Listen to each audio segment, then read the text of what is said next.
Hello, everyone, and welcome back to the Friends You Can Keep It'll be a double snap podcast. There you go. Yours is better than mine. That's because mine's 4 times as carbonated. Yeah, Sunkist is not real high on the carbonation. Whew, burns.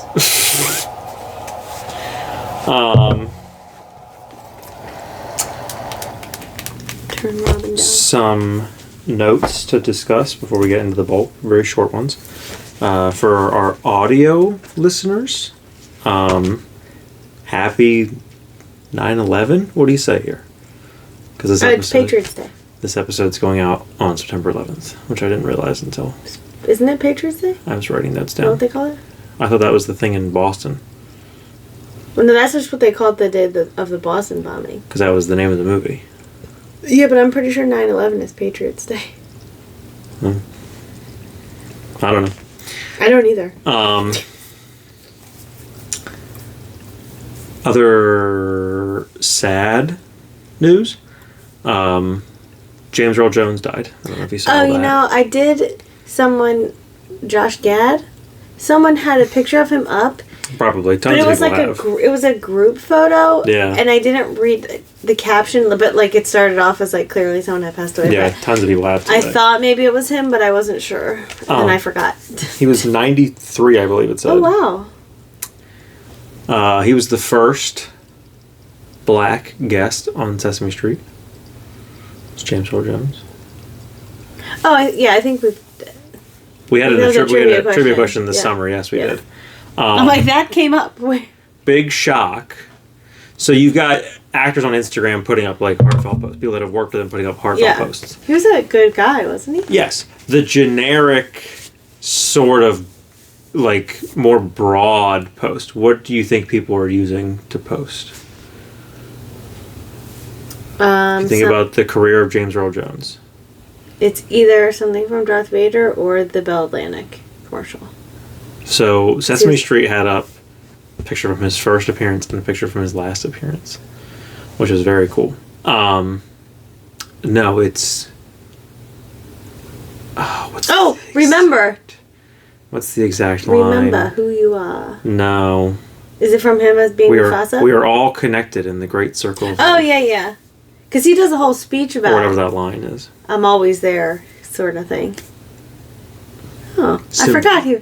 Simba, remember who you are. I always forget. I mean, I do know, but like, I think Darth Vader and then the Bell Atlantic commercials. Part of Mark Hamill's was Bye, Dad. Oh, that's sad. It's so heartbreaking. Big Bang Theory. There was a big thing up on Facebook I saw because he was on Big Bang Theory. They had a post up about that. They had so many, like, I mean, from all those movies, because, like, of course they did. But, like, it's funny that the actors all guest starred as themselves. His was the best one, I think. Because his and Carrie Fisher's are in the same episode. No, it's Stephen Hawking. No. The knowledge we have in 2024, nothing is Stephen Hawking. Yeah, I know. We knew enough then that it shouldn't have been him, and we know even more now that makes it definitely not him. Bob Newhart, I think, was on too, wasn't he? Bob Newhart was on a lot. So Joss Whedon was too, but they hated him. Joss Whedon? Everyone hates Joss Whedon. Joss Whedon, he's not as bad as Stephen Hawking, but he's up there. Because he directed the Avengers movies. Like, no one likes Joss Whedon. But, like, on the show, they hate him. Yeah. And, like, he's playing himself, and they hate him. People in real life hate him. It's just funny that, like, he agrees to do... I guess he's getting paid, was he? Well, I'm sure they get along with him in real life. But I've never, like... People revere him. People revere him for Buffy. And then, like, everything after that, people hate him. But I've heard, like... What did he... Was he, like, the voice of Did he voice someone? No. Joss Whedon? Yeah. No. No, I wonder why he was on there then. Is that who you're thinking of? Because I feel like Joss Whedon was not on Big Bang Theory. Are you thinking of Will Wheaton? Yeah. Yep. Oh my god. Who's that? He was on Star Trek. He's been in a ton of different things. Yeah, well, they hate him too. Yeah, I'm like, Joss Whedon was definitely not on Big Bang Theory. Because they probably don't like him. He's not, like, I'm pretty sure he's got, like, a lot of assault allegations against him. Oh, yikes. I like, just thought it was... I don't want that to ding on there. Like, no, he's a piece of shit. I'm pretty sure. I don't know what I was going to say. Oh, yeah, the episode that's him and Carrie Fisher, the funnest fact is that that's the first time they ever met each other. Right, because he wasn't on set. No. They never met each other during Star Wars. But, like, not even, like... Press? Because he didn't do press. Oh, yeah, because he wasn't allowed. He wasn't Darth Vader.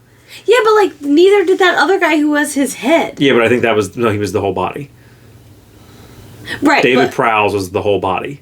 But, like, he also didn't get any credit for it. No, I think he... I don't remember. There's a whole documentary about it. That I did watch, and I don't really remember a lot of it. I remember, like, it's kind of shitty what they did to him, but... Yeah. That's George Lucas for you. But no, they, like... him and... Sheldon... They, like, go ding-dong ditch. Oh, yeah. Carrie Fisher's house. Yeah, yep. And she comes out and, like, screams at him like he's done it before. And I forget what he yells back to her, but it's so funny. It's just funny interaction between the two of them. I remember watching that episode. It's very funny. It's one of my favorite... I didn't watch that show. I barely watched. I don't really care for it. I watched it up to a certain point. I don't think it's that funny. I've seen that clip online more than I have, like, the episode in my memory. It's just those clips of James Earl Jones and Carrie Fisher on the show. The older... I mean, as with many, many, many shows, the earlier seasons are good, and then eventually they kind of reach a point where it's just recycling the same. Yeah. I kind of grew tired of, like, whatever Chuck Lorre is doing. Which is, like, the modern-day sitcom. But like, they're not funny. They're not good.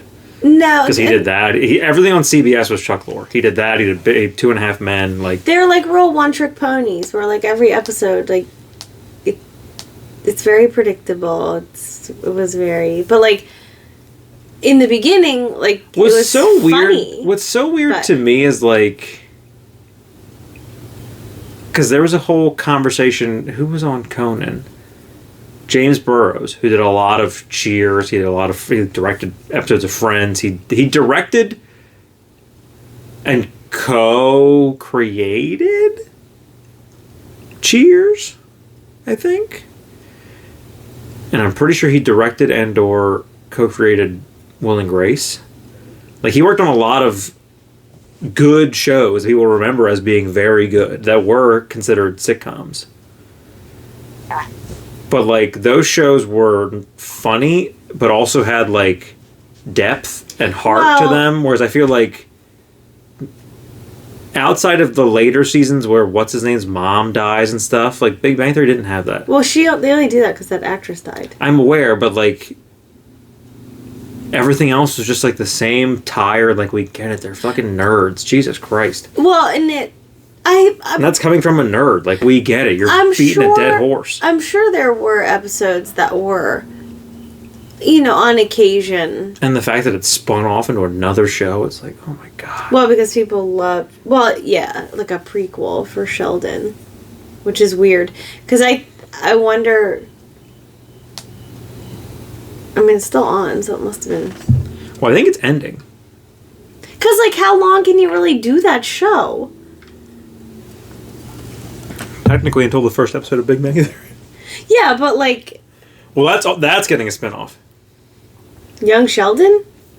For what? I don't know. His sister's pregnant or something, and she's having a baby, and, like, that's going to be... At least I think from what I'm seeing, that's going to be, like, a whole different show. Oh. So I don't know if, like, Young Sheldon's ending, and that's what's replacing it, or if Young Sheldon's going to keep moving forward, and this is also getting a show. I don't know. That's never a good sign. I don't know.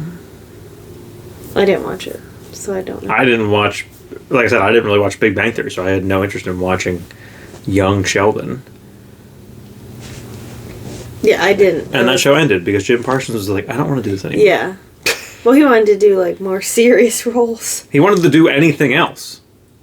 It was really... Like, he did want to do more serious stuff, but it was also like, I want to do something else. He was on Broadway for a little bit, wasn't he? He was on Broadway. He was in that Zac Efron, Oh yeah, the Ted Bundy. Ted Bundy movie. He was in that. What the hell's that movie called? Boys in the Band. Boys in the Band. That was a great movie. I liked that movie a lot. It was so weird, but it was so good. Yeah. Well, it's based on a play. They're usually movies that are based on plays are usually. But weird. it's very like. It's all in that one tiny apartment. Yeah. Which I get, if it's supposed to be a play, whatever. But like, it's having a movie where like the scenery is so limited is so. If there's anyone that like, if I ever heard people that are like adamant, because there's people like Brad who like don't like musicals. If I ever heard someone that was like, I don't like movies based on plays, I get it. They're weird. I've not seen a single one that's not weird. I don't know if it's because it's a weird, like, it doesn't fully translate to screen. Because, like, August Osage County is the same way. I love that movie. It's a great movie, but it's a play. And when you watch it, it's like, oh, yeah, this is a play. Because it doesn't have some, like, big, like, it's not some big, definitive, like, cinematic ending. And it's not, there's not a lot of set pieces. They're in that house and they're outside that house. Where there's not a lot of scenery. There's not a lot, and it's generally not over a long course of time. Nope. And sometimes it's like Boys in the Band is one evening. Yeah. I'm pretty sure that move, August Osage County is maybe like a weekend or something. A weekend, if that. Yeah. Because they're written differently. Yeah. Because they have restraints that movies do not. But yeah, and I'm pretty sure from everything I read, everyone was super mad at him about it, but like. I think everyone else wanted to leave too. Because Kaley Cuoco's, except for Johnny Galecki, who's done pretty much nothing. Well, he went back to Roseanne, which is... Oh, yeah, I forgot. It's kind of a weird thing of, like, you were on Roseanne when you started. Then you didn't really do much of anything. Then you were on Big Bang Theory for, like, 40 years or however long that show ran. Then that show ended, and they revived Roseanne, and you went back to doing Roseanne, which, like, good for you, but it's just funny to think, like... Yeah. This is your career was just like... Well, it was in Christmas Vacation. Did that come out long before Roseanne? Mid-Roseanne? I don't know when that came out in terms of Roseanne. And he wasn't immediately on Roseanne, I don't think. Because he plays DJ's boyfriend. But isn't he a lot older on Becky's Roseanne? boyfriend? Than what he is in Christmas Vacation? No. Let's find out. Are you sure? I don't think so. Oh, maybe. Because I feel like he's from my memory... At least a teenager. How old is he supposed to be?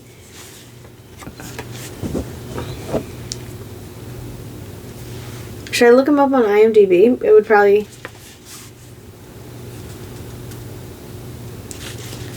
What do you think I'm doing? So 1989 is when National Lampoon's Vacation comes out. And Roseanne ran from started in 92. So it was just before. But when did he come on the show is the question. Well, probably 92. Was he on from the beginning? No, he's... Oh, hold on.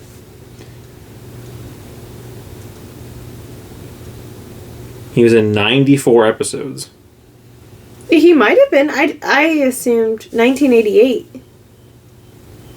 Oh yeah, this is 88 to 2018. So he came on in 92. Episodes in 92, yep. Yeah, so he came on in 92. So he was on Roseanne before he was on Christmas Vacation. No. Roseanne started, but he wasn't on it until after Christmas Vacation. Oh, yeah, you're right. Because 89 and 92. Yep. So, very close. Big Bang Theory ran for 13 years. Yeah, that's long enough. That's in his top known for. And it said 2006 to 2019. Got out before COVID. And the writer's strike and all that. They avoided all of it. Got out before COVID when people probably would have been like, I don't want to watch this show anymore. And it would have got bad. I don't know. I have voiced my opinion on stuff like that before, and it's tough. Because there are shows that go longer, that are still good. Like Cheers, I think, was still good till the end. How long did it run? 10 years? A while. Like, longer than you think it does. Frasier ran for a pretty good run, too. Because I always think... I always think in my head of, like, Breaking Bad. Because Breaking Bad was the perfect... 11 seasons for Cheers. Like, as much as I gush about Breaking Bad, because it is my favorite show,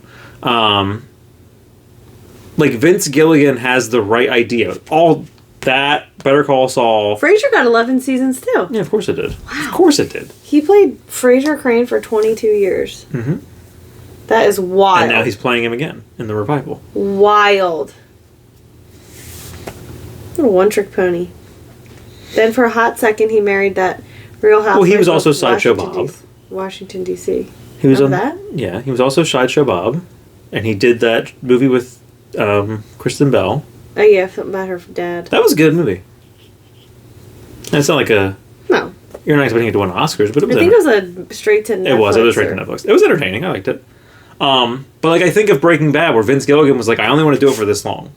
Like, I'm not doing it for longer than that. Like, this is what it is. The same thing with Better Call Saul was like, I'm doing it for this long. I'm not drawing this out. This isn't going to be some long-winded series. Succession was a very short run. But then you've got shows like Cheers and Frasier. Modern Family ran forever. Like, Big Bang Theory ran forever.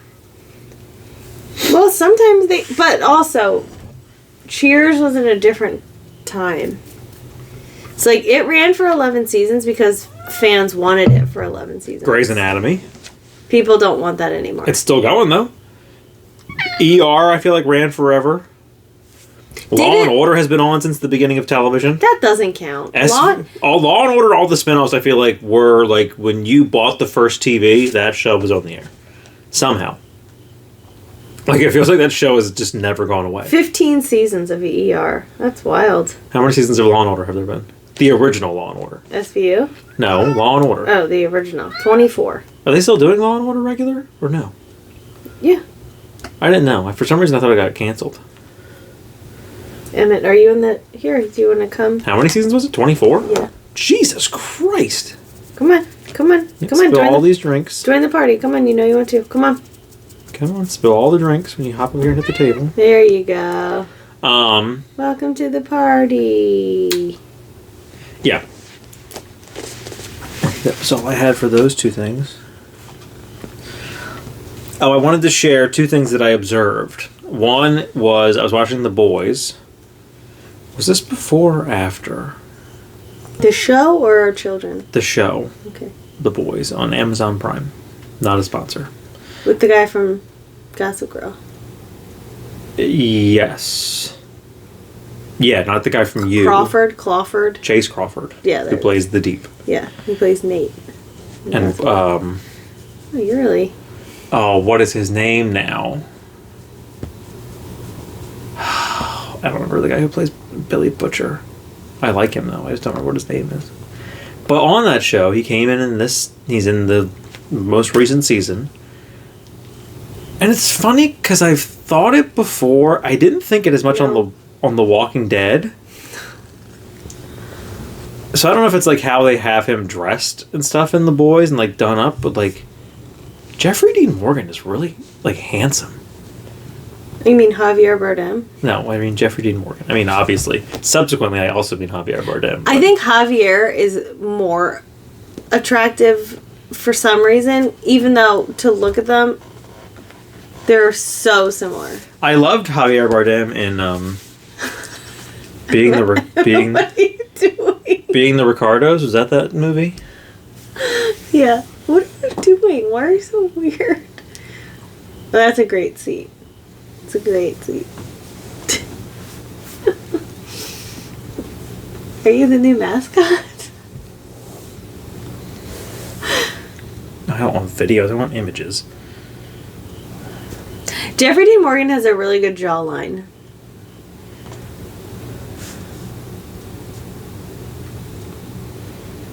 Of course, you're not going to tell me what his name is. I'll look it up then. Like... Yeah, he has a really good jawline. He's a really handsome guy. Even with like, because he always has like stubble, but like it almost like he has dimples here. I don't know. There's like, I guess he doesn't look that different. He looks thinner. Yeah. On The Walking Dead. Yeah. It might be the way his hair is styled too. Well, this looks like, and it's much whiter. Which I wonder, like, was that makeup? Did the makeup team do that?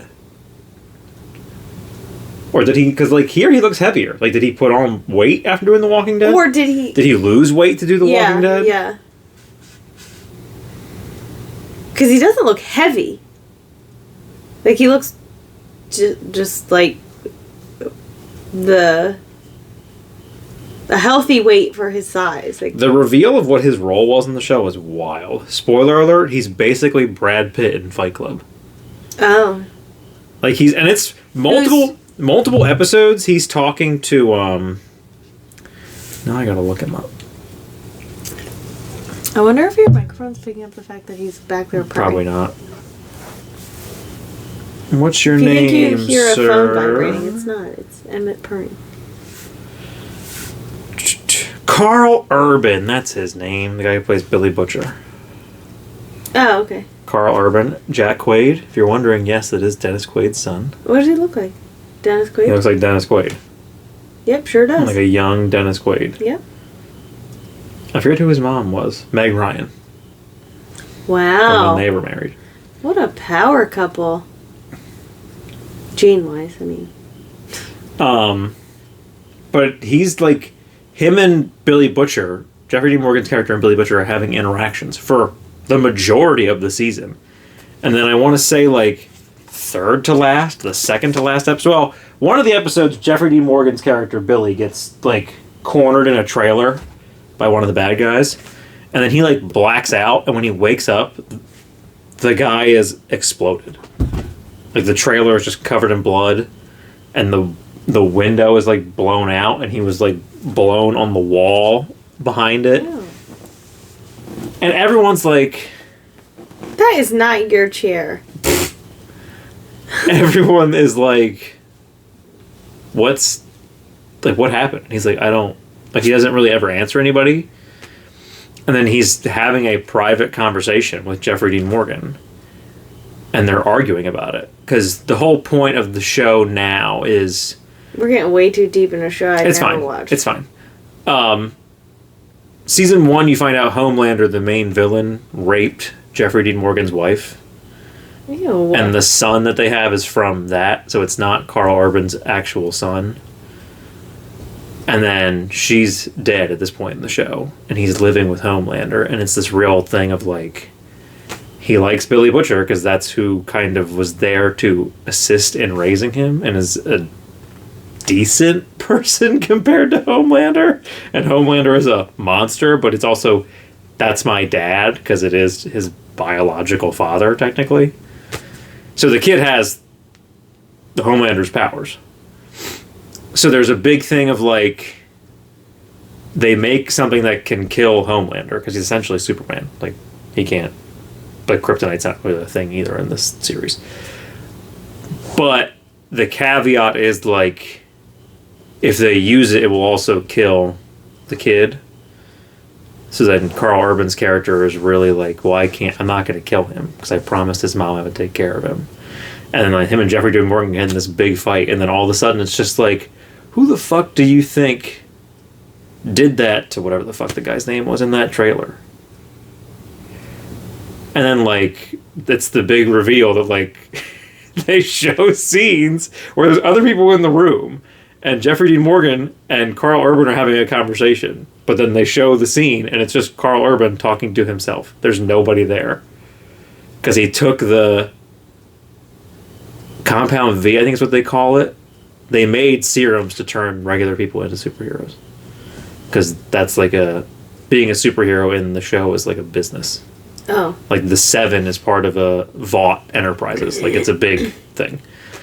So they were manufacturing superheroes from birth, essentially, is what was happening in the show. So he takes it in one of the seasons because he's dying. And now you find out, like, I think they were setting up that he had cancer, but it's this weird, like, it's from the Compound V. And what's happening is Jeffrey Dean Morgan is, like, I think it's essentially when Wolverine goes berserk in Logan. I think that's what's happening with Jeffrey Dean Morgan inside of Carl Urban. But it was a big reveal of, like, this person's not real. Because he was talking to his dead wife, but that's like, okay, we know she's dead. This is just him, like, dying of cancer that they're making you believe, and he's just hallucinating his dead wife. But then they're like, oh, no one you're talking to is real. You've just been talking to yourself. That sounds too complicated. It's really not. I explained it, and it sounds complicated when you explain it, but it was brilliant. But he was very attractive, was a thought I had. And then I also thought, because if you follow us on Instagram, you'd be aware that our kids are obsessed with both Willy Wonka and the Chocolate Factory and Wonka. And I forget what I was watching, where I'm like, you know who would make a great Willy Wonka? Jeff Goldblum. No. What do you mean, no? No, I think he would be too weird. You think so? Yeah. And in not a good way. Like, obviously, in Gene Wilder's, like, he's weird, but, like, in just sort of like a Mad Hatter style of way, I think Jeff Goldblum would just be weird. His cadence of voice would be... that's too much. I think it's what they're going for in The Grandmaster, though. In Thor Ragnarok. Yeah, but, like, that's fine. Because when he's in the tunnel, that's the song that plays. The instrumentals are pure imagination. Yeah, but, like... But I think that's what he was going for. Like, that's the direction they were kind of going with that role. Was, like, a Willy Wonka-esque character. Yeah, sure. But, like, I don't think he should play Willy Wonka. I think he could do it. I don't think it would be as, like, I don't think it would be as much of a kid's movie as the first two were. Like, the two I just mentioned. I don't think they would be as much of a kid's movie. Not that he can't do, like, family entertainment, but... I mean, it's not kid inappropriate, but I don't think I would call them kids' movies. They are kids' movies. They're 100% kids' movies. There was no kids when we saw it, though. When who saw it? When we saw Wonka, it was all adults. Because it was late at night.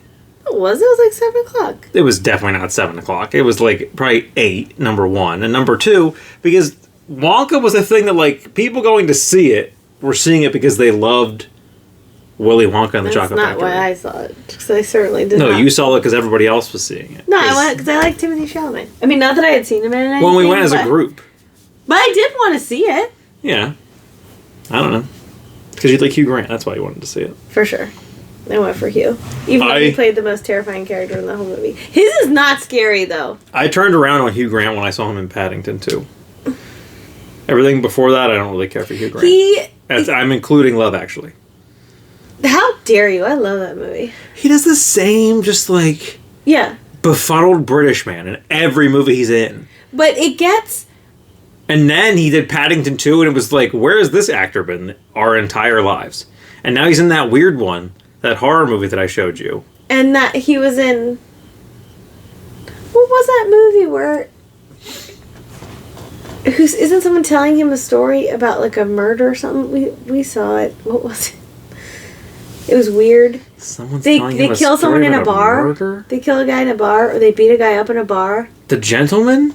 Maybe. That's what you're thinking of. The Guy Ritchie movie with Charlie Hunnam. Yeah. I forget. There's like a ton of people in those movies. Yeah. In that movie. And that was like a different kind of role for him. Yeah. And he's also playing a gay man, isn't he? In that one?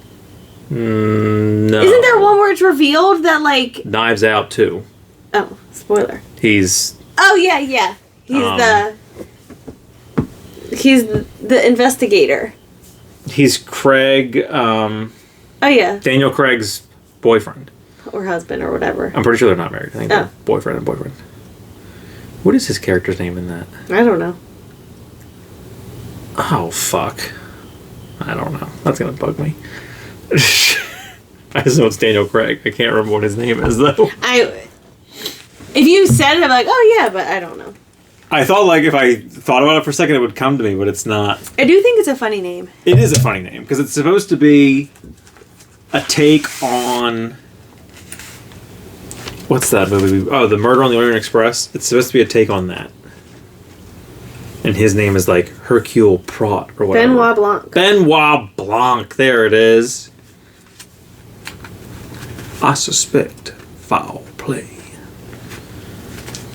Can you grab... There's a little piece of paper from my purse over there. Okay. Because that's what I wrote down. I don't want to trip over that cord. And have everything come crashing down. I'm ready when you are. I forgot about it. It's like a notebook in there. Yeah. In case I wrote one down, that's real good. I don't want to forget about it. So speaking of... There's 3 whole pages left. Speaking of horror films, I don't remember what that movie's called. It's a weird religious horror movie, that Hugh Grant one.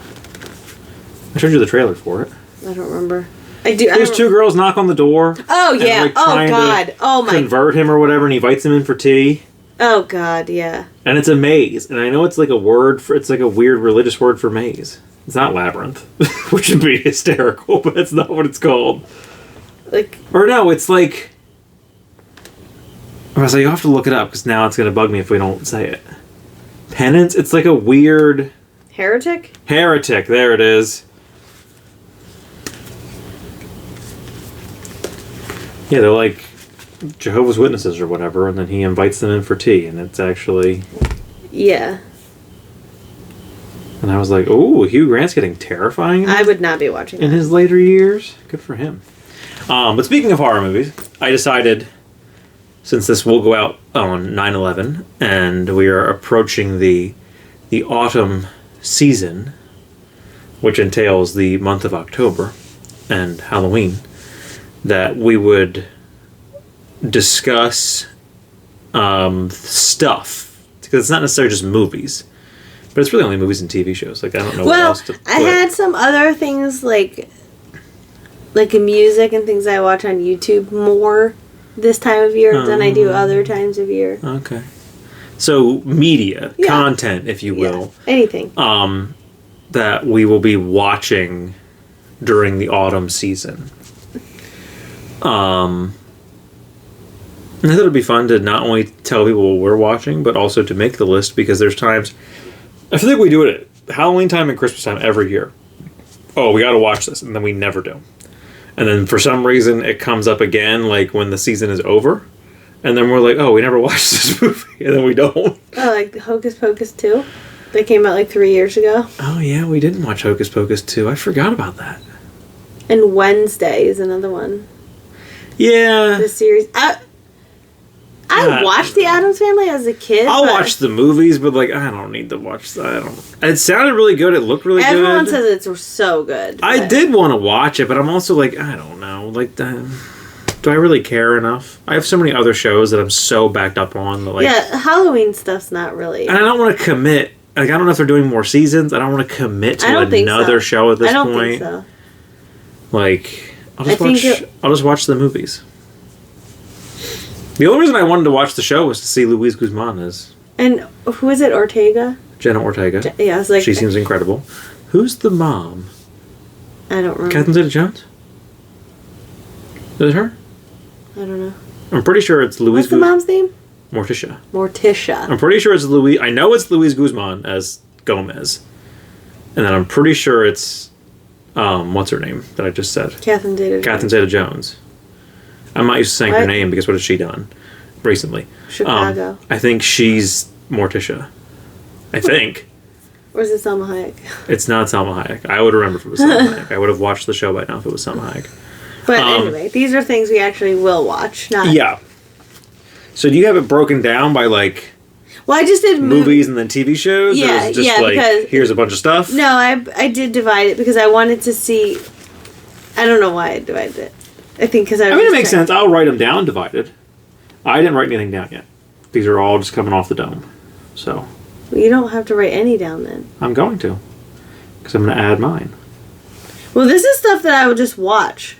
We don't, like, I'm already watching. What do you mean? Because, like, I will watch Gossip Girl in the fall because it feels like a show you should watch. Well, we're not talking about Gossip Girl right now. We're talking about movies first. All right. We already watched one of them. I don't have that many.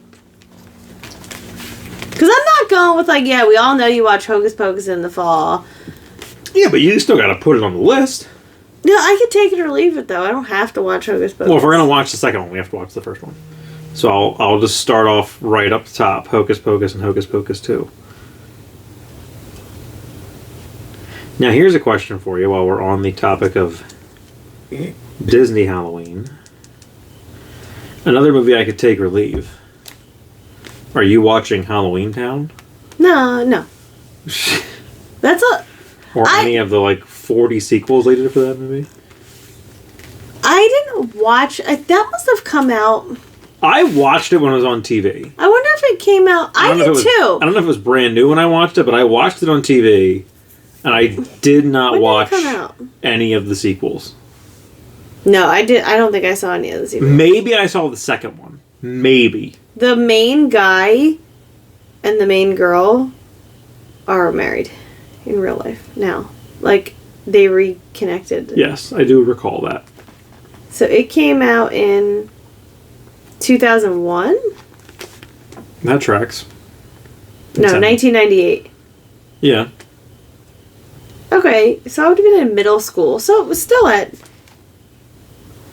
the age of watching that stuff. Because I was like, did it come out just past me? But not really. But I didn't watch it much because, like, I'm not into Halloween. Even though it's not scary. It's very kitschy. Yeah, it is. And, like, there's... I mean, Debbie Reynolds is great in it. They go to Halloween Town and, like, every Halloween trope is there. Like, you see the Headless Horseman and there's, like... the whole bit. Yeah, like, there's all of it. The skeleton that drives a taxi cab. I feel like that's why it feels, like, so... Like, corny? Yeah. Yeah. And I mean, it's a Disney Channel original movie. So. Well, it's so weird because, like, Hocus Pocus is corny, but in a different way. And Hocus Pocus feels more like a mature movie. Whereas, like, it feels corny in a mature kind of way.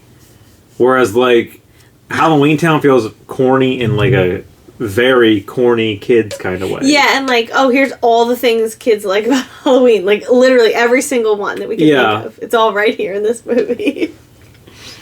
They get the sweat from that ghost in the sauna.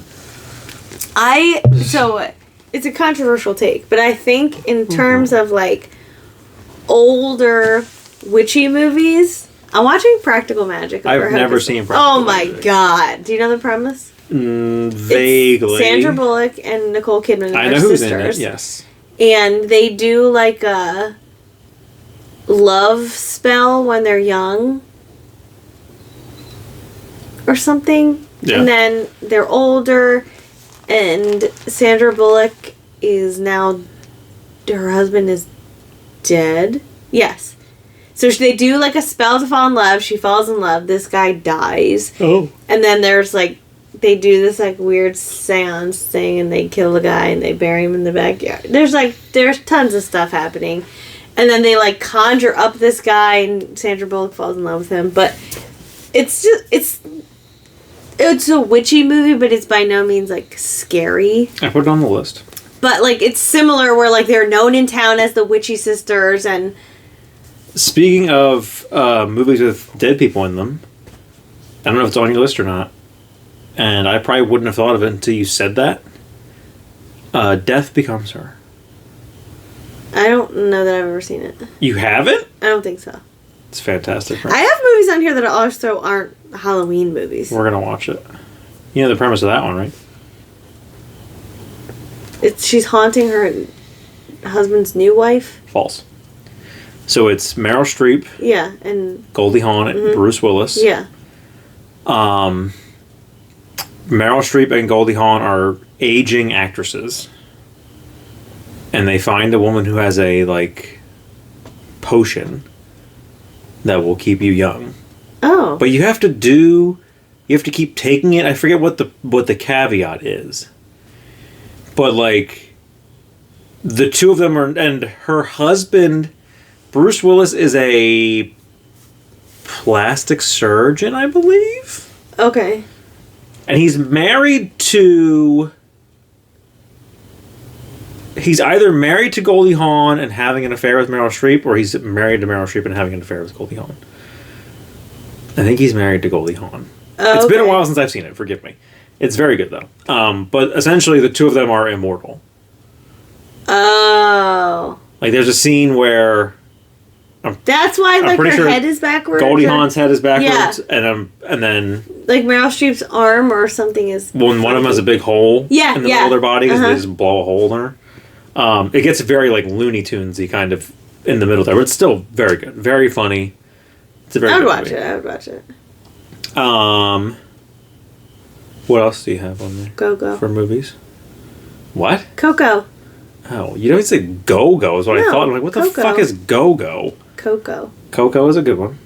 That's a top tier one. We'll probably watch that one multiple times. I mean, we've already watched it. There was another one that was very similar. Book of the Dead? That was like Robert Rodriguez and it was animated. It wasn't Robert Rodriguez. It was animated. It came out. It was one of those like came out very similar time to Coco. Oh, I don't know. Oh, Coco 2 is probably coming out this year. I did want to see it. It's coming out sometime. Yes. We already watched The Nightmare Before Christmas.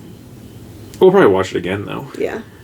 We only watched it now because our neighbors have the inflatables and Tony loves them. So when we came home, I was like, "Oh, we'll just go in and watch the movie." Oh yeah. We have to go watch Boogie Boogie. Yeah. That's what Robin called him. Boogie. Blew up our inflatable pumpkins. Boogie? No. Pumpkins. Pumpkins. Yep. Pumpkin. Pumpkins. Yep, you got it. I also have Silver Linings Playbook for football season. What? I'm not writing that down. What? It's a great movie to watch in the fall. The whole movie takes place in the fall. Not write that down. It's a great movie, but not for this list. Why? It's a great movie. It's very topical. No, that's just a movie you watch in general. It's got fall vibes. Why? Because the whole movie takes place in the fall. But it doesn't have fall vibes. Yeah, it does. They're barely outside. It's all indoors. The most fall vibes about it are that it's just Robert De Niro has a sports gambling problem. And they're dancing. They're outside a little bit. No, he runs, remember?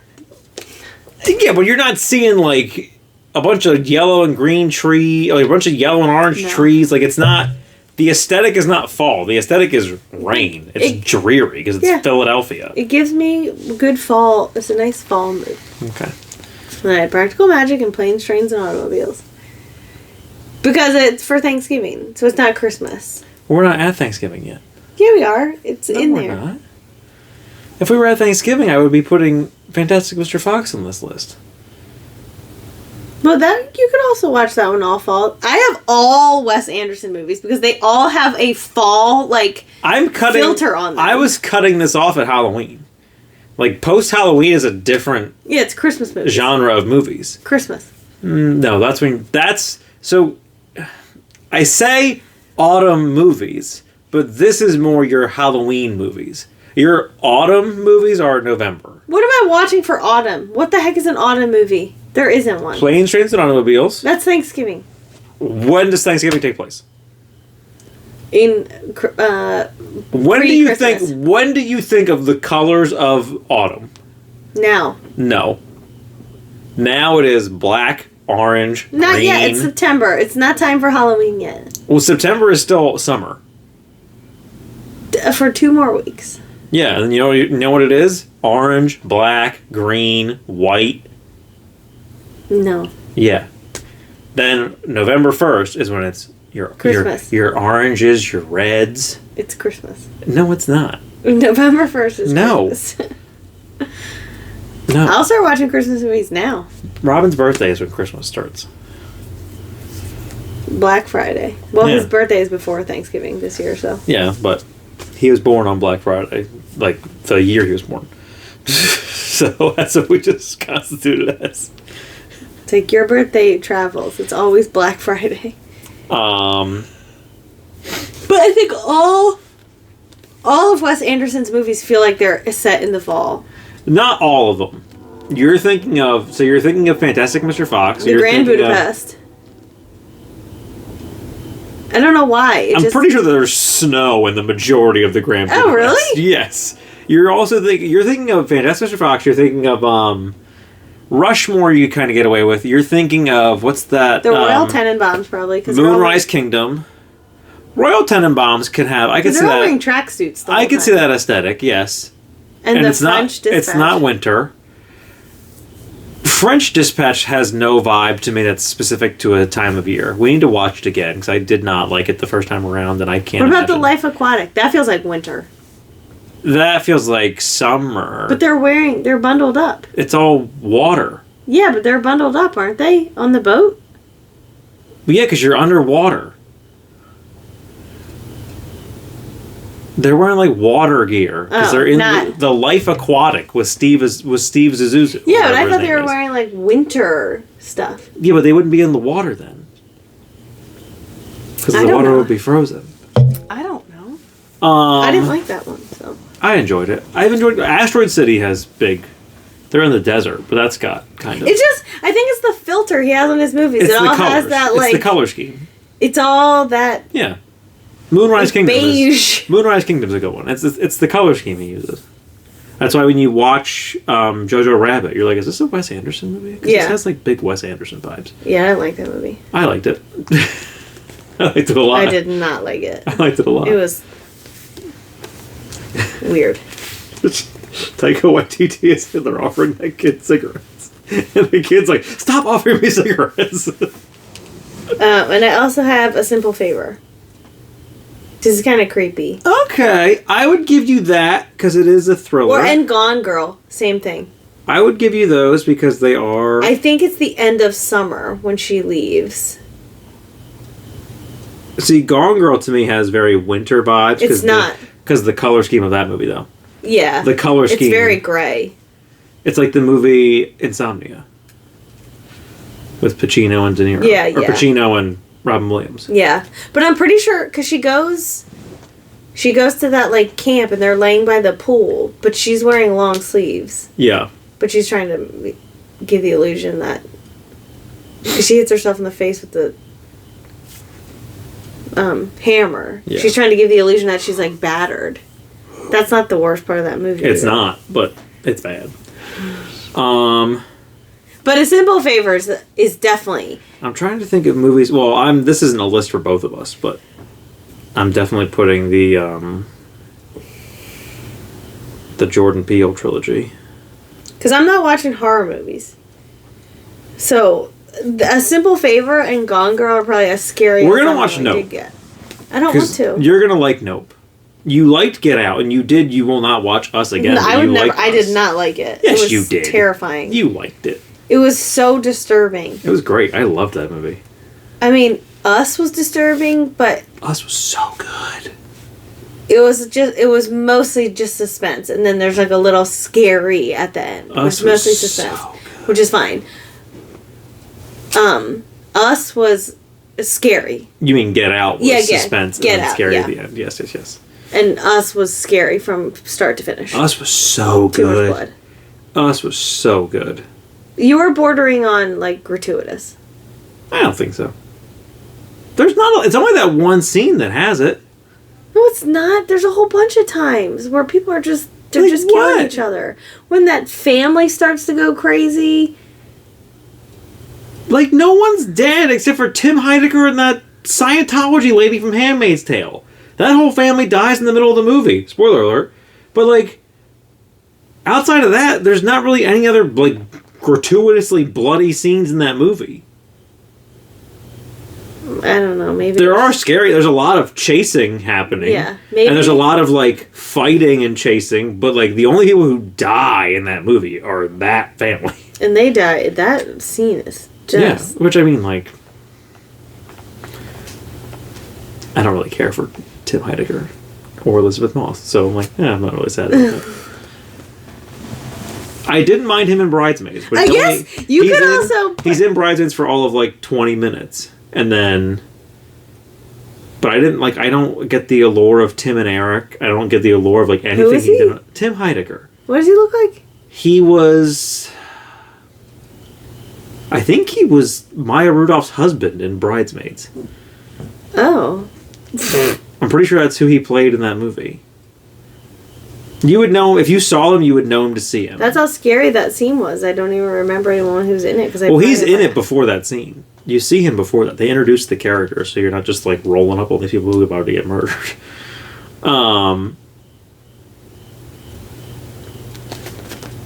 When I said these aren't all just for you.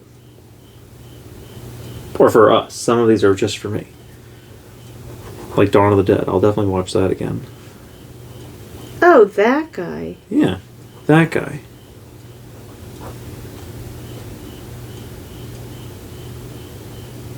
Oh, what am I thinking of? From Dusk Till Dawn. I'll watch that movie too. Oh, there was another one I was just thinking of when we were...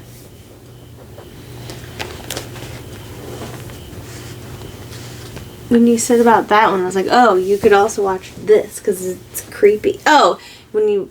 Elizabeth Moss. You could also put... Oh, that's a series, though. The Handmaid's Tale. Yeah. Because it's always cold and rainy. I'm trying to think of, like, other movies off the top of my head, and I'm drawing blanks. Oh! I can't believe you forgot about Huey Halloween. Oh, yeah. I mean, I don't need to watch it. We saw it once. That was enough. That's shocking. That's shocking coming from you. That's not a staple. But you can watch The Waterboy for But it's an Adam football Sandler season. movie. Watch The Waterboy instead. No. I mean, I don't care. We can. I don't care. But I'm not putting movies on for football season. Yeah, but you're just... Then what you wanted was a list of what movies do I want to watch for Halloween. That's what you meant. You don't want fall movies. You want a list of movies for Halloween. Well, that's kind of what I thought. But I also, That's not what you said. But I'm also not, like... I could give a fucking rat's ass about football. So do I. But nothing in football movies has the aesthetic of it being fall. Yeah, other than it's football season, which, like, it could be the summer or winter. I don't really give a rat's ass when you play football. Football's dumb. Well, then what you wanted was Halloween movies. I wanted movies that were either Halloween or, like I said, Fantastic Mr. Fox has the aesthetic of taking place in fall. So why can't I say I want to watch football movies for fall? I'm not saying you can't, but you're criticizing my criteria of it when, like, those movies don't have fall aesthetics. Silver Linings Playbook is dreary because it's just Philadelphia. Yeah, but it is the fall. Waterboy Your whole thing is we gotta watch movies. Just bright and sunny because it's Louisiana, and they probably filmed it in the summer. Well, they just don't. Maybe they don't have that season. They probably don't, but they also probably didn't film it during football season. It was probably filmed in the spring or summer. Were probably filmed when they say they are. Some of them are. It was hot as shit when they filmed Christmas with the Cranks. That snow is fake, so you can't buy any of them. God. It's all movie magic. It was hot during that movie because that movie was filmed in hell, where that movie belongs. It was also, your better example would have been it was hot when they filmed The Santa Claus. Because that snow is also all fake. So what? That's why half the scenes there's green grass on the front now, and then the other scenes there's like a patch of white snow. Why does Tim Allen film his Christmas movies when it's hot out? I have no idea. Well, they're probably also filmed in locations that don't get snow. Like, if you're filming them in California, it's not ever going to be cold. And it's not ever going to be snowy. So, and they're not movies that you, like, we're shooting Santa Claus on location. They could have went to Vancouver or something.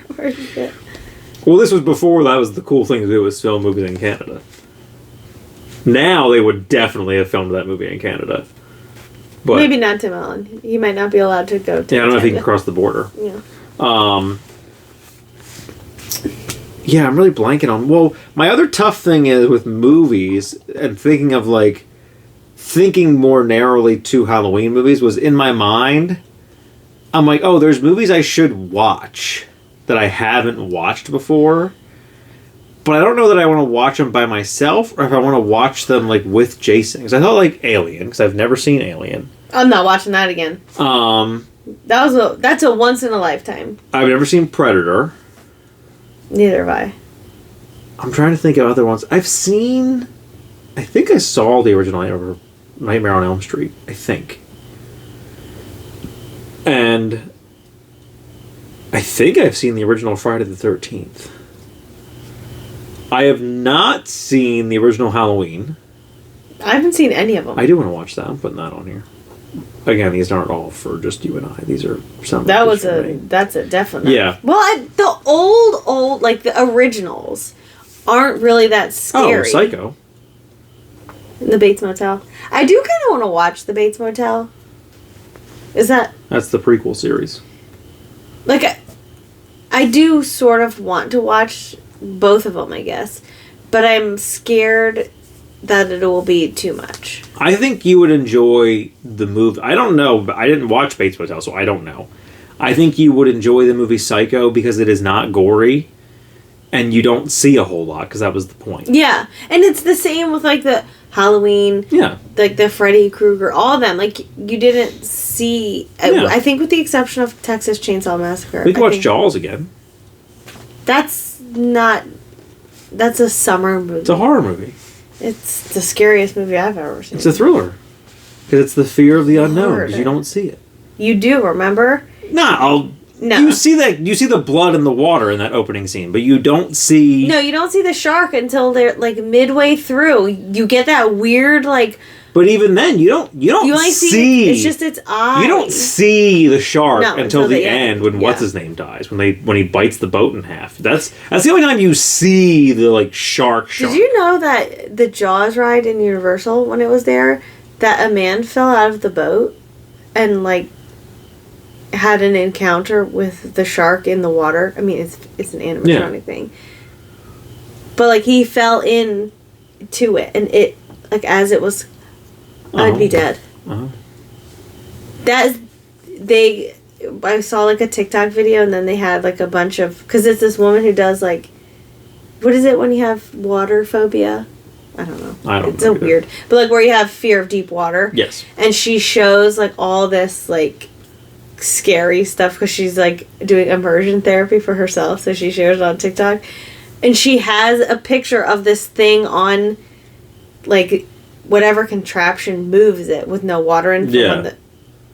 Oh, it was horrifying. If that thing came, I would have just inhaled all the water from right into my lungs and died. That man did sue Universal, obviously. Obviously. But, like, how did you fall off that boat? You had to have jumped. Or you're just fucking around. But the worst part is his son was on the ride with him, and he thought Daddy got eaten by Jaws. Yep. That'll happen. What's funny is I can't think of any other, like, campy Halloween time movies. Wasn't Scream in that franchise? Ooh, I could watch Scream again. It's been a while since I've watched Scream. I've seen the first one. It was good. I liked it a lot. Not another scary movie. What? Just Scary Movie. Are you thinking of Scary Movie and Scary Movie 2? Scary Movie 2 is the best one. Not Another Teen Movie was one of those. That was one of those, different. Yes. With not Chris Halloween. Evans. Not Halloween related. With Chris Evans was in that movie. I think I have it on DVD at home. I may have seen the first one of that one too, but... Yeah, Scary Movie 2 is the best one. That's the one with Tim Curry and David Cross. Which one do they go in? Is there, like, a movie theater or a school... Someone on a balcony? I don't remember. In Scary Movie or in an actual horror movie? No, Scary Movie. Because Scream does that. Yeah, so where do they... In Scary Movie 1 parodies Scream pretty heavily, right? Yes. So that's what I did see the first Scream. I believe. It's been a while since I've seen the first Scary Movie. Yeah, the second one is the one with Chris Elliott. Where he's the butler with the hand. That's the second Scary Movie. I'm pretty sure I saw the second one. Grab on my strong hand. And then he just falls. I'm puts him in the mashed potatoes. I'm pretty sure I saw that one. And they do the great back and forth because David Cross is in a wheelchair. Whoops. And him and Chris Elliott have a great back and forth where it's like he's making fun of Chris Elliott's hand and Chris Elliott's making fun of the fact that he can't walk. It's a great just back and forth of one-liners of, like, it's the dumb, like, at one point David Cross says to his thing about, like, oh, let me give you a hand. And, like, slow claps. And then when Chris Elliott goes to leave, he's like, all right, I'm going to leave now. I'm going to walk out of the room. Like, it's so stupid, but it's so funny. And Tim Curry was in it, and he's obviously brilliant. An absolute mastermind. Oh, you can watch the Rocky Horror Picture Show. Rocky Horror Picture Show. I was waiting for that. You could probably also watch Clue. Oh, you definitely could watch Clue. Because that's... Rocky Horror Picture Show. include, round out our Tim Curry. We could watch almost anything Tim Curry's in Halloween because he plays the villain so much. What I'm surprised you did not say and wasn't on your list, but I guess it wouldn't be because you were thinking, like, what's a good sports movie to watch? I only have one sports movie on here. Little Shop of Horrors. Yeah, I guess that. When else are you gonna watch it? Springtime? Yeah, I don't. You don't know when it's supposed to be. Whenever the total eclipse is. When suddenly, without warning. I mean, I think it's technically a horror movie. I think technically it's a musical, but like. Yeah. I think it would be defined as like a horror musical. Yeah. I think it's like horror comedy. Sweeney Todd. That's another one. I never watched that. It was good. I liked it. It's Johnny Depp, which isn't great, but... And Alan Rickman. Forgot Alan Rickman was in it. Helena Bonham Carter, obviously. Oh yeah, she plays... the meat pie lady. Yeah, the lady who does the human pies. Oh, then did I watch it? Spoiler alert. They're human. They're human pies. Spoiler alert. I knew that already. Well, just heck. I went to college with a theater major. I know. So I do know what it's about. I just don't know that I ever saw it. I'll write it on here. I would watch it again. It was really good. And Sacha Baron Cohen is in it. Is there singing? Yes, it's a musical. Well, I didn't know if it was one of those weird, like, oh, we adapted it and took the singing out. These are the worst pies in London. Helena Bonham Carter sings that. She also sings Bippity Boppity Boo and something. In Cinderella. She's the fairy godmother in Cinderella. The live-action Cinderella. I forgot about that. Yeah, you didn't... What's funny is, right before I turned the TV off, the autoplay was the NPR Tiny Desk concert for Sweeney Todd. Oh! Because the leads in the most recent revival... But it was Josh Groban. ...were Josh Groban as Sweeney Todd. Oh, okay. And I forget what's her name from Masters of Sex was Helena Bonham Carter's character. Oh. Is one of the Fannings in that movie? Or is it Amanda Seyfried? Maybe Amanda Seyfried is in Sweeney Todd. I think she's in... Yeah, I'm pretty sure it's her. In the live-action movie Sweeney Todd. Oh, what the fuck am I doing? Beetlejuice. You can watch that on your own. I won't write the second one down because I'm going to go see it this week. Next week, sorry.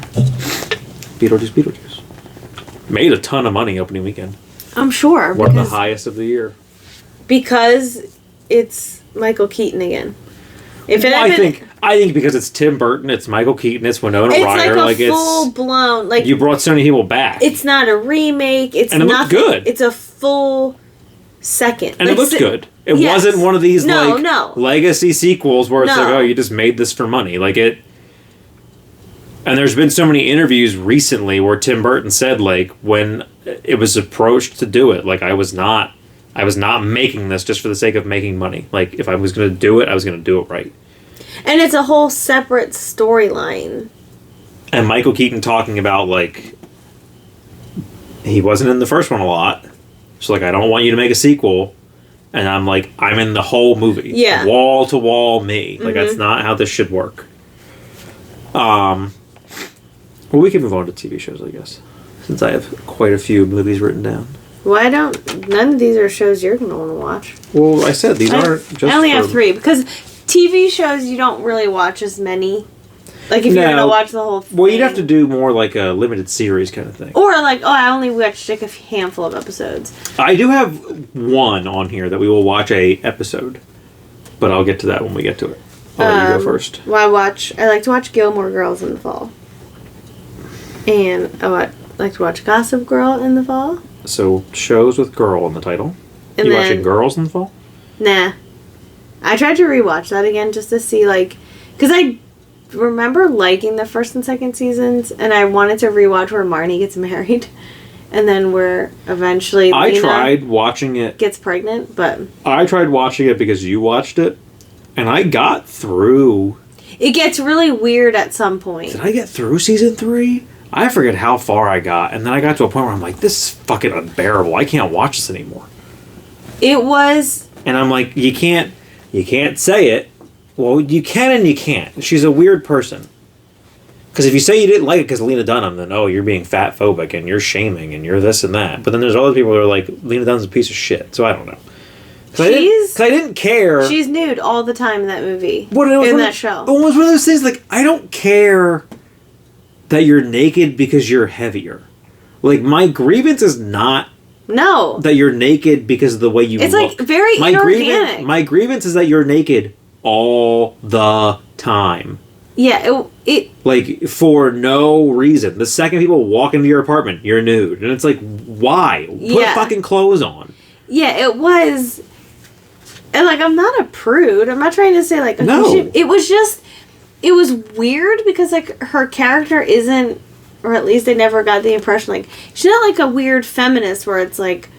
Free the tatas. Like, it's not about that. She's just naked all the time. To, like... Well, that's what it, like... And then it's like, Lena, did you write this show for yourself just so you could be naked on TV? Because that's how it started to feel. That's what it came... I think that was the issue with so many scenes... Like you said, it wasn't as much a matter of, like, it felt inorganic. Yeah. There were scenes where it almost felt forced. I'm like, why are you naked in this scene? Or, like, there'd be a weird transition where, like, she's waking up in the morning, and her bedroom is over there, and her bathroom's over here. Well, we have to show her, we have to do a wide shot of her fully nude getting out of bed, then cut to a different angle where it's her fully nude walking down the hallway. And it's like, for what? Just go to the fucking bathroom. Yeah, there was a lot. And I don't know if it's all her. It could have very well been Judd Apatow, because I love Judd Apatow's movies, but he's a weird filmmaker. Does that great thing where it's a comedy for 2 hours, then it's the most depressing fucking thing you'll ever watch for 30 minutes, then it's back to a comedy for the last half hour. The upside for Girls was it was never... Well, I don't know how much directing he was doing. He was a producer. It was never a straight comedy. It was always, like, funny because people are funny situation. Yeah. Because I think it's more drama, I guess. Yeah, well, like, some of it worked, but, like... And then, like, outside the nudity, Lena Dunham's character is just fucking insufferable. Yeah. And I get that was kind of the point, but I'm like, I can't... Yeah. You can't put me in a show where every character is kind of not likable, because I'm not going to watch it. Like... It was weird. And they're not likable. They're unlikable to the point of, like, I don't want to watch this. Because there are shows that are like that are still funny, or, like, you can find something to like. Or it's just one character that you don't like instead of all of them. No, my point is, like, there are shows, because kind of... I hate to beat this horse, but, like, Breaking Bad was kind of like that. There's not a single good character on that show. But, like, they're likable. Yes, they're a bad person. But it's also written... Vince Gilligan joked a lot that, like, you're not supposed to be rooting for Walter White. Like, it's weird that I wrote a villain and everyone's rooting for him to win. Yeah. But, like, it was kind of written, like, you start out rooting for him. So then, as time progresses, you're still there. Because they've kind of given you justification for why he's doing what he's doing. So then you in your mind can also justify it. Like, oh, this is for your family. Or this is because the American healthcare system is shit. Like, whatever. Yeah, whereas that show was just like, here's 4 people that are complete bags of shit, and we're not going to give you a single shining light as to why they're somewhat likable. They're not likable. None of them are likable. They're all bags of shit. This is really pushing the stereotype of, like, girls are friends, but they also hate each other. Like, yeah, it was made in a really weird time too, because it was before a lot of things happened. And then you had the whole, like I said, thing of people that did complain about, like, why are you naked all the time? Yeah. The immediate response was like, well, you're only uncomfortable with it because I'm fat. And it's like, no, we're uncomfortable with it because this isn't real sex. Why the fuck are you naked all the time? And Sex in the City, a show with sex in the title, has less nudity than Girls does. Like, yeah. I know that because as a child going through puberty, tried to watch Sex and the City once. Watched an entire episode and I'm like, what the fuck was that? Not one person had sex. And that old lady's the horniest one. What the fuck are we doing here?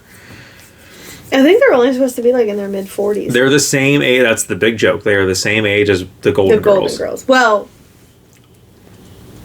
as one of them. Because aren't the Golden Girls, like, there's a bit of a gap? I don't think so. Emmett, stop biting yourself. I think Blanche... Well, the mom. Well, she's obviously she's older than the rest of them because Yeah. she's Blanche. No, what's her name again? I forget. We just did this. I don't remember. It's Blanche Rose and B. Arthur. And Sophia is B. Arthur's mom, so obviously she's older than the rest of them. But I'm pretty sure Blanche Rose and B. Arthur are close to the same age. Oh, okay. Or supposed to be, at least. I'm pretty sure. But everyone's like, why does everyone in Sex and the City have color in their hair? And these three women are all white. Like, white hair. I feel like they're all retired. They're all retired. But they're in like a senior living facility, I feel like. No, I think they're in like a retirement, like a 55 community, yeah. Community, yeah. But then it's like, you're all in your 30s. What's happening here? I think they're supposed to be in their 50s. Well, I don't know. Or they're... Yeah. There's no way it was like... It was definitely character ages, because there's no way they were saying like, oh, who's from Sex and the City? Matthew Broderick's wife? Sarah Jessica Parker, there it is. I'm like, it's 3 names. I can't imagine Sarah Jessica Parker was the same age as like Betty White at the filming of those shows. Maybe. I don't know. But also, you should watch Frasier in the fall. He has very... Because it's like... I guess. I think it's because of the way the humor is. Not that it doesn't feel like you can watch it year round, but for some reason in the fall there's like dry humor. The other problem is like it just felt. I guess humor wise, it feels like home there because they do like it is a show that goes for 11 seasons, so they do progress over like. Yeah, it's not only the year. There's Christmas episodes, I feel like. Well, I mean, so does the other shows. I would sooner put, again, for the vibe, I would sooner put Cheers. Because with Frasier being in Seattle, it's very gray and, like, it's gray as the color tone. Yeah, but, like, fall, in terms of, like, him being on a radio like, Cheers show, is brown. There's a lot of browns. It's a bar. It's all wood grain. But, like, Gilmore Girls and Gossip Girl are... I should try to watch Gilmore Girls. You'll hate it.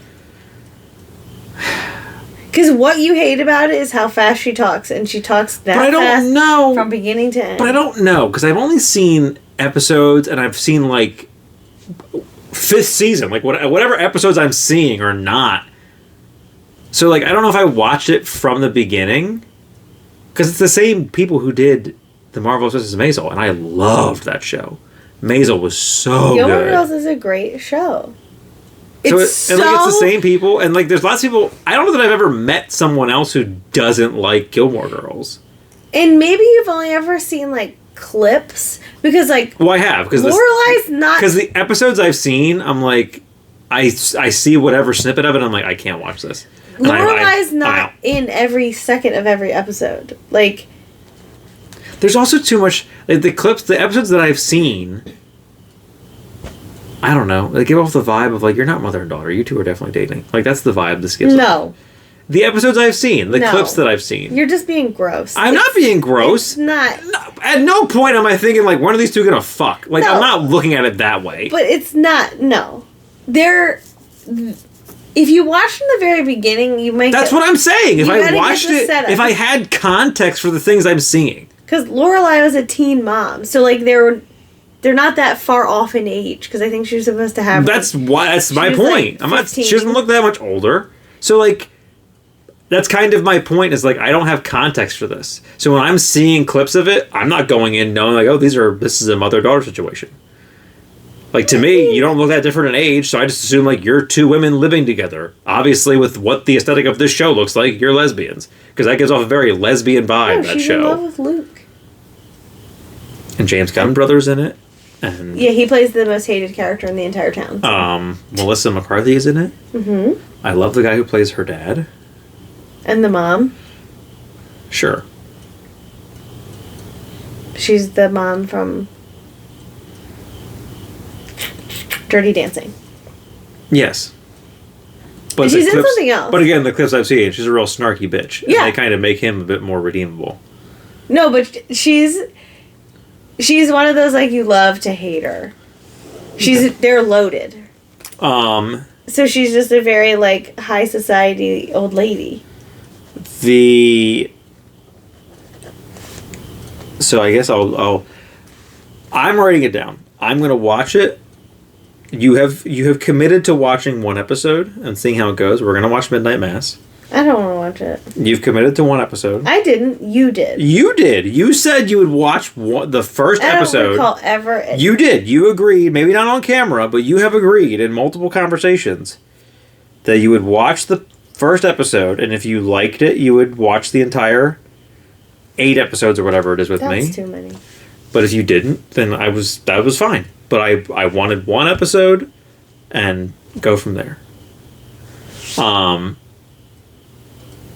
I don't know that I'll rewatch the other ones because they were scary. Midnight Mass is not as scary as The Haunting of Bly It's not Manor a great setup. and Like, The oh, Haunting these of- shows are really scary. This isn't the scariest. No, I'm one, telling you, like, but- Midnight Mass was not scary to me. To you. But in general, there's not a lot of, like, from what I remember, and I just watched it not even last Halloween. I forget when I watched it, but it was very recently. Like, there's not, it's more of like it's got more of a thriller vibe to it. Here's the problem, though. We're going to have to wait till the kids are in bed. And I don't want to watch that late at night. It's fine. I'll have nightmares. It's fine. They go away enough on the weekends anymore. Just watch it on one of the weekends. Because Robin goes to bed earlier than Tony does. So when Tony goes to the beach and Robin goes to bed, you can watch it. I'll just watch it on my own. No, you won't.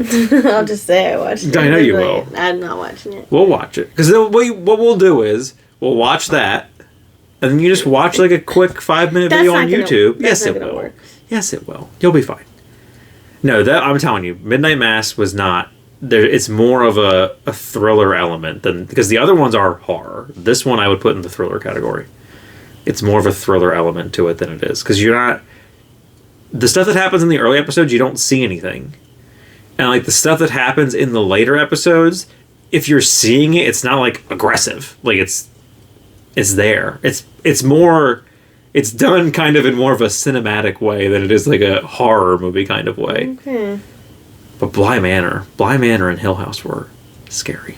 They were, and I think it was Bly Manor was about the fucking kids, and there's Tony at the top of the steps. I'm like, you son of a bitch! Like, as the fucking TV was there, and I don't know what he came down here for, and he just like had his head around the wall. That's his favorite spot. Above the TV, and I didn't see him, and I don't know if he said something or I just like caught him.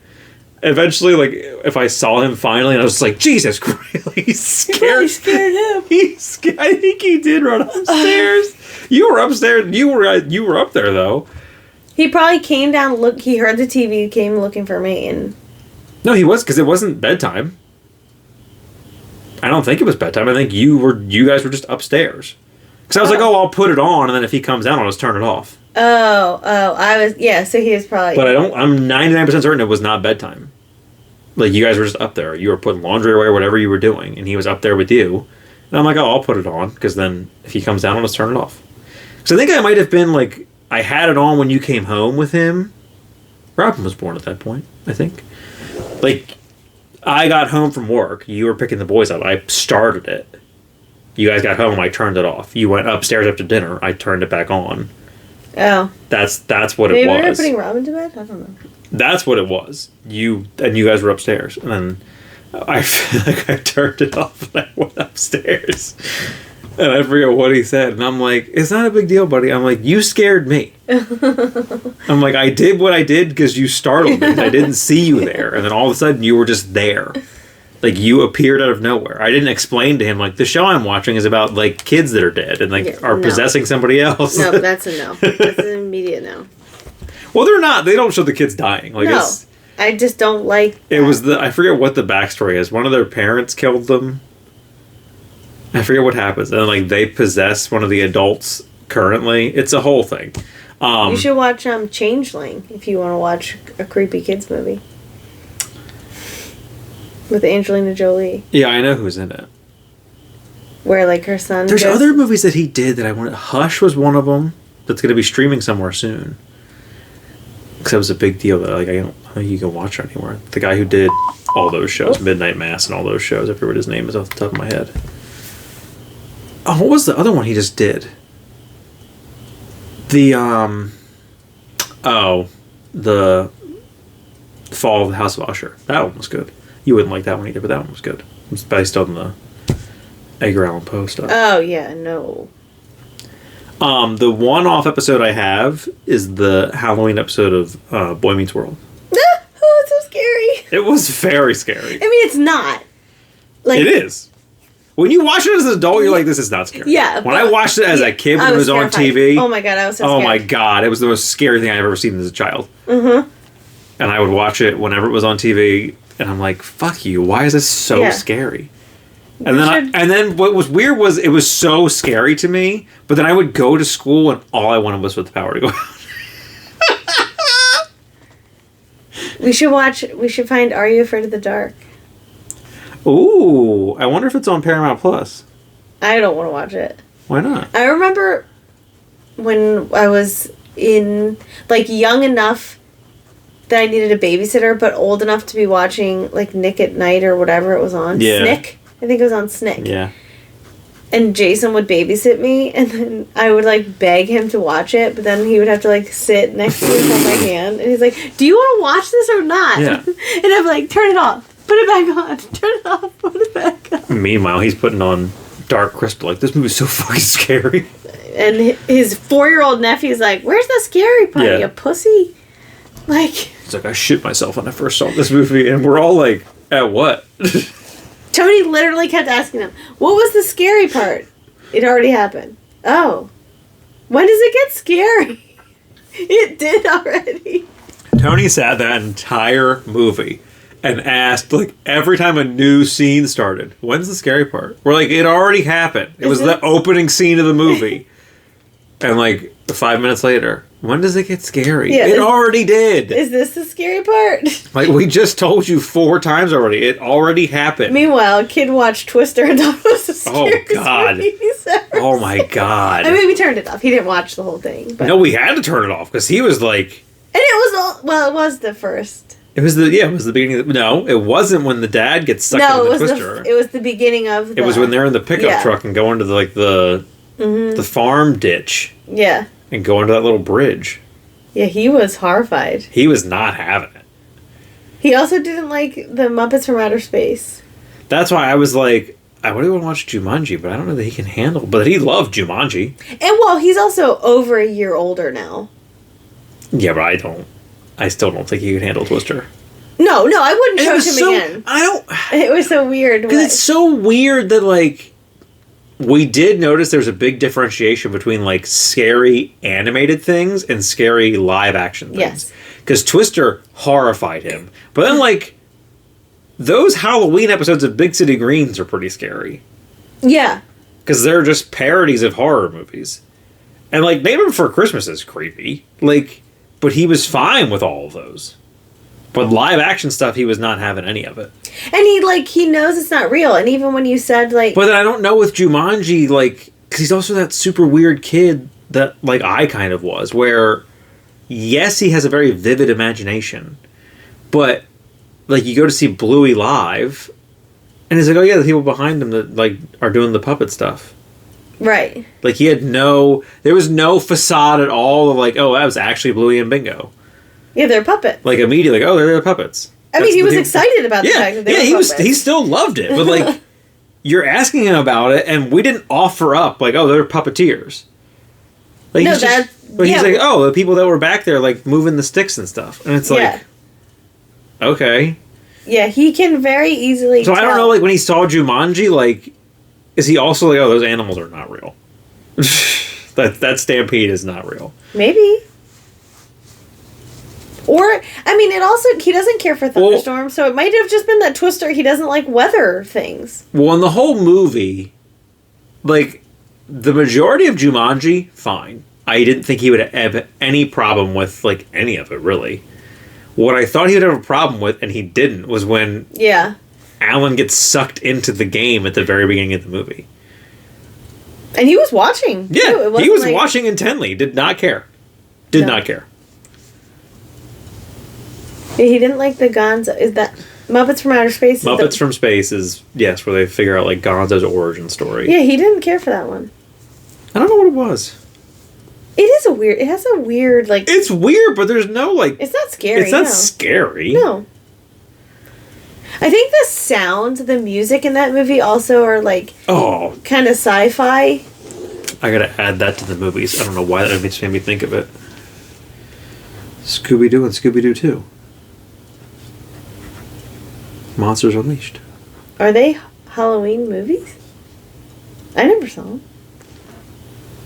Are you aware what Scooby-Doo is? Yeah, he's just a ghost hunter, but I didn't realize it was like always Halloween. I don't know that I would ever have constituted Scooby-Doo as a ghost hunter. What does he do? I don't know. They're investigators. The Mystery Machine, the Mystery Gang. So they're ghost hunters. But they're not ghosts that they're hunting. Then what are they doing? Well, they're not all... First of all, they're men in costumes. It's always people in costumes. None of it's ever real. Oh. Do you not know what Scooby-Doo is? What's wrong with you? What? No, I don't... I mean, if I watched it, it was like when it was like an animated That's what I'm talking about. It's the same thing. Yeah, but I don't remember it at all. I know who he is, and like I know what the characters look like and stuff. Do I need to get you the shirt from Smosh where like you're chronically offline? Because what kind of person is so out of touch you don't know what the premise of Scooby-Doo is? I don't know. Are you surprised? Does that sound like a show I would have enjoyed? No. It doesn't matter. Scooby-Doo is so deeply ingrained in pop culture that you should know what it is. Scooby-Doo? Yes! I don't think so. He's right up there with the Looney Tunes. He's part of that whole, like, old school cartoon group. Nah. Scooby-Doo, Looney Tunes, Tom and Jerry. That's where you get the whole they pull the mask off. And I would have gotten away with it too if it wasn't for you meddling kids. I don't think we're allowed to put Tom and Jerry in there anymore. Why not? Didn't they? No. Just the one episode? What's the one series of episodes have a warning before it? Because Tom's owner was a black woman. And she's real like, no sir. She's real shucky and jivey. Oh, got it. Also, those shows are so violent. Holy. Yeah. I mean, they're not scary, but like... Who cares? It's just so weird. Where it's like, why are they so unnecessarily violent? Because they're cartoons. It's just, I guess it's the same with like the Wile E. Coyote and the Roadrunner. Yeah. They all were. But like that one has for some reason has like a different feel than Tom and Jerry. I watched Tom and Jerry and like I don't feel like it was... I don't know. It impacted me. But like, just to rewatch None of it impacted anyone. I mean, maybe, I don't know. Elmer Fudd shoots Daffy Duck's beard and it or shoots Daffy Duck and his bill like spins around his head and stops back here to the point where like he grabs it and spins it back around to the front. You're despicable. But no, Scooby-Doo and Scooby-Doo 2 are phenomenal. With Freddie Prinze Jr.? Freddie Prinze Jr. Ugh, I'm not watching Matthew Lillard. They sound terrible. They're so good. Have you really never seen them? No. Oh my god, they're so good. Matthew Lillard. What's Freddie Prinze Jr.'s wife? Sarah Michelle Gellar. Yep, she's Daphne. Oh my god, I love her so much. Linda Cardellini is Velma. Seth Green is in the second one. Matthew Lillard is Shaggy, in case you didn't discern that. Who's in the first one? Isla Fisher is in the first one as Shaggy's love interest. The villain is Rowan Atkinson, who you know as the priest from Willy Wonka, or from Wonka, and Mr. Bean. I was like... And Rat Race. Why didn't you start with Mr. Bean? Because that would have been enough. He's from Rat Race. It's a race. That was a great movie. That's a movie people don't talk about enough, but it was a great movie. I mean, it's the dumbest. That's why people don't talk about it, because like it's just that. But it's so good. It's such John Cleese. Dumb humor. People don't want to admit that they like it. What's his name? If you saw it, you like it. The guy from Garfield. Oh, what is his name? Isn't Breckenmeyer. Isn't John Lovitz. Kathy Najimy. Yeah, I was like, and it's the other... They drive the Hitler car. It's the messed up mouthed witch. They drive Hitler's car. There's tons of people in those movies. Yeah. Ton. Is Cuba Gooding Jr. in that movie? I don't remember. Maybe. I think so. I'm pretty sure Cuba Gooding Jr. is in that movie. I haven't seen it in so long. Even though we just watched it, we're going to watch Haunted Mansion again. That was good. And the Muppets one. Not the Eddie Murphy one, also. Disclaimer. We don't mean the Eddie Murphy one. I enjoy the Eddie Murphy one. It's not It's not a great movie by any means, but I enjoy it. So, I enjoy it if you just watch it as a movie that is unrelated to the ride. Like, it's just a Disney movie about a haunted mansion. Like, if you're hoping for... Yeah, the new Haunted Mansion is very ingrained in the lore of the rides that are the Haunted Mansion. Eddie Murphy's Haunted Mansion is a movie that shares the title and was clearly, like, inspired by the Haunted Mansion. Which is fine. That's fine. But... The Muppets one is very good. The Muppets one is very similar to the new one. Well, because the whole... Like... The Muppets one might as well take place on the ride in Florida. Yeah. Like, that's all it is. And the new movie, too. But the new movie pulls from kind of all the Haunted Mansions. Whereas I feel like the Muppets one is... there's only two. No, because there's the Haunted Mansion in California. There's the Haunted Mansion in Florida. It's Mystic Manor in Hong Kong. And it's different. Isn't there one in Paris that's the Haunted Mansion? Oh, maybe. I don't... What's different? Mystic Manor? Yeah. That's what I mean. It's not... It's their Haunted Mansion. It's their version of the Haunted Mansion, but it's the monkey. Yeah, it's like the guy's a magician or whatever. Yeah. And it's like, oh, don't touch the box. And then the monkey did touch the box. You know what they could do super easily? Change that shit to Doctor Strange. What? Mystic Manor. Yeah, but they probably can't. Why can't they? Oh, yeah, because maybe they don't have... If they're changing It's a Small World to Groot, which they need to do here, I'm going to be real mad if they don't ever do that in the United States. California or here. They should. They won't ever do the one in California. Why wouldn't they? Because it's the one... It's just an overlay. They're not. I don't think they're changing it permanently. It's an overlay that's like... Got it. Groot around the world or whatever. And it's like Groot, and they're all... Have you seen the pictures? They're the little... It's a Small World dolls, but like they're Gamora and Groot and Star-Lord and Drax. There might be an... Like they're all... Thor is one of them. Like they do all the Marvel people, but they're little... Because isn't the one in California the one from the World's Fair? Like that's not going anywhere. I think so. Yeah, because it goes outside. It's just an overlay. Yeah. It's not... Yeah. It's not a full-blown, like, we're getting rid of It's a Small World. They put Christmas stuff in there. They put the Christmas stuff on there. Do they do anything for Halloween? I don't think so.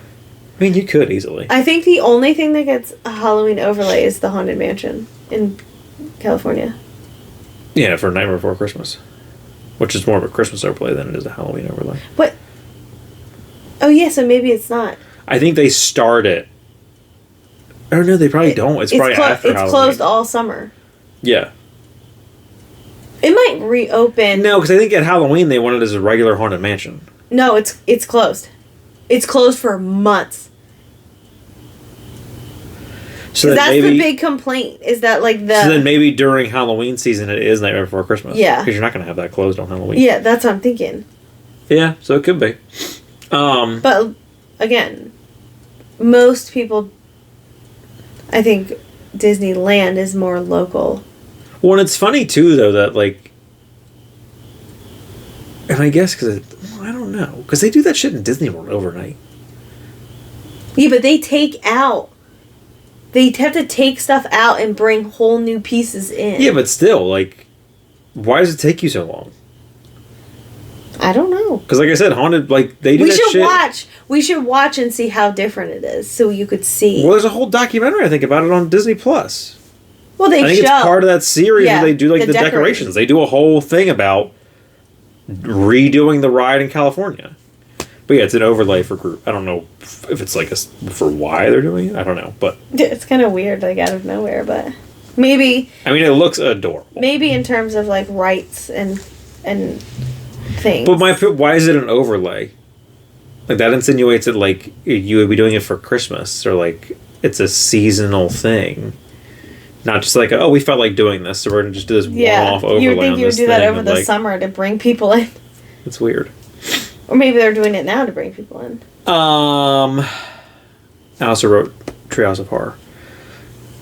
But yeah, Scooby-Doo, the first one, the premise is they disband. The opening, this is the last bit, and then we're going to end it. I'll just tell you the premise of the first one. Because the second one is a weird, like, all the monsters from the show, someone does something that, like, those monsters come about, and they're real. But the first one is they fight a monster at the beginning when they all get in a big fight, and the mystery gang disbands. And then Rowan Atkinson's character invites them to the island to... What the fuck is it called? It's not Skull Island. Is it Skull Island? Mystery Island? I forget what it's called. But it's an amusement park on an island. But there's like real weird, like guests are going missing. There's a whole thing. So he invites them to come solve the mystery for him. And so they do. They all come back together. And then inevitably solve whatever the mystery is. But it's very good. It's very funny. I'm pretty sure it was written by James Gunn. Both of them were. And they were supposed to be like rated R, like more adult centric movies. I'm like, why? But because that audience would have aged. Because it's James Gunn. Well, and the kids who had watched it, Scooby-Doo as a kid, would be like, oh, I'll see this movie. Yeah, I think he was making it focused on that demographic. Yeah. Like, not... I don't know that I would show it to Tony. I'd have to rewatch it. Because there's not... I don't remember any part of it being like, oh, this is really scary. Because it wouldn't be. Yeah, I wonder what it's rated. No, he definitely... It's PG. I'm pretty certain it's PG. He could definitely watch it. He definitely could. But they're very good. So we'll be watching those at some point. Oh, I can't... If you just type in movie 1, here, let's see. Oh, there it is. 2002. Correct. It doesn't say. It should. PG. Yeah. I'm pretty sure they both are. I had to clip into... Oh, the CGI on the dog looks terrible. What dog? Scooby-Doo? Yeah. Let me see the picture you're looking at. No, it was like a video. He looks very fake. It's not as bad when you watch the movie. There was a TikTok, the last thing I will say, in that movie, they get him on the plane to go to Mystery Island. I think there's some bit about like you can't have dogs on the plane. Shaggy dresses up like an old lady. And like it's just Scooby-Doo clearly in a dress with either a hat or a wig. And there was a video on TikTok or something that came across my feed. God, luckily the camera can't see that. But it was like, people complained that I had my dog in the car when I come through the pickup line to pick my kids up. And I forget how it ends. And I commented, I got like 2 likes on it. And I'm like, I'm glad someone enjoyed this as much as I did commenting it. I'm like, I expected this video to end with you dressing that dog up like Scooby-Doo in the first movie, where he's just an old lady sitting in the passenger seat. Like, because that would have been hysterical to me. Was it a Great Dane, the dog? No, I forget what kind of dog. Maybe a German Shepherd. I forget what kind of dog it was in the video. But, like, I don't know. It was some weird about, like, oh, some of the parents complained that I have my dog in the car when I come pick my kids up because he barks or whatever. I don't fucking know. It was some bullshit about, like, people that wanted to bring his dog in line to pick the kids up at school. But I forget how it ends. Obviously, weird. He brings the dog with him to school, but who fucking knows? Weird. Thank you for joining us once again on this lovely show. Yeah. Let us know what you're going to watch for the I guess, yeah. Let us know if you're going to watch anything. If we missed anything on our lists. If you agree that football movies are okay for this time of year. I'm not saying they're not okay. They don't fit my criteria of a vibe. Because... Not all of them. Sports are not my vibe. Not all of... I'm not watching, like... I'm not saying, like, let's watch Rudy. Like, no. Well, why can't you watch the World Series isn't happening yet? Baseball's still going on. Why don't you watch baseball movies? You could. Angels in the Outfield. It's on Disney Plus now. You couldn't watch it anywhere for a while. Watch Field of Dreams. Rookie of the Year. Never saw Field of Dreams. If you build it, they will come. That's not what the line is. That's a Mandela effect. We own it on VHS. You can watch it. Mm-hmm. So now. But a lot of baseball movies start at the beginning of the season, which is in the spring. So that's why they have more of a spring feel. But if you had one... Did baseball shift at some point? Or did football shift at some point? I feel like there wasn't as much overlap before. I don't think so. Maybe it's because I got older, and for some reason, like, as I got older, my dad cares more about sports now than he ever did. Well, it's really just I don't know if it's... It's until September. unless the Phillies go into postseason, because then you have like a red October. Yeah, but even if the Phillies don't, baseball still continues. Like, when's the World Series? Halloween. And when does football start? Like, officially, not preseason bullshit. It didn't start? I think it's still preseason games. I think. I don't know. I could be wrong. I don't know. But if it started, then you've got like a 2-month overlap. Well, but 2 months regular. I mean, 1 month of regular season and then postseason. The weird one is football, hockey, and basketball. Yeah. Because hockey starts up, I don't know. Basketball starts up right around Halloween. And then somehow they're all still going in May. It's like, shouldn't you, one of you have been done by now? Hey. I guess football has the longest season because they only play once a week. Yeah, probably. And the bye weeks and shit and everything else, I don't know. I don't care for football, so. They do have the longest season. But they play, like every other sport plays like 2 or 3 times a week. Yeah. Yeah, the Phillies play like, I think a minimum of 3 times a week. Yeah. It seems like they're on every day. Mm-hmm. And I'm like, how is this possible? How are you playing a game like 7 days a week? Well, because I think it's like not back to back, but it'll be, and then there'll be like 3 days, and then it does it again. Like, because they have when they travel, they're there for 3 games or whatever. Yeah. So, I think that's why. It's a 7-series game, 6-series game. I don't know. Because they don't play like. It's not like football where you play a team once and you move on. Yeah, no, like yeah. They play. You play them at least like 6 games or whatever. Yeah. Of the same team. And so you play at home and then away, that team. Yeah. Alright, well, this has been Sports Talk with Brian and Kelly. Thank you for joining us. We know a lot about sports. Yep. A lot. Sports. Go team.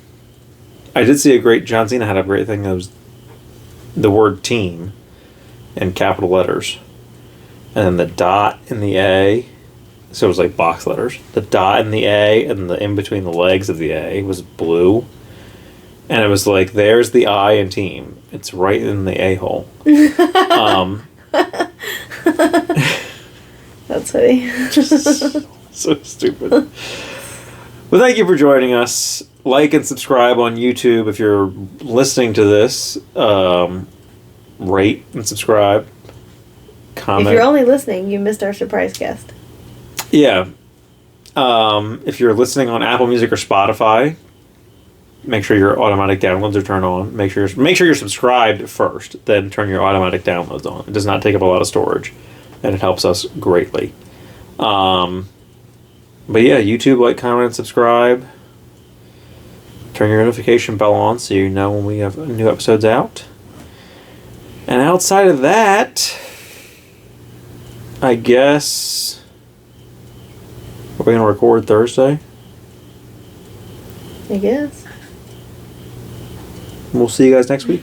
Because that was the determining factor. Yeah. Talk to you guys and see you guys next week. We love you, and as always, thank you for being a friend.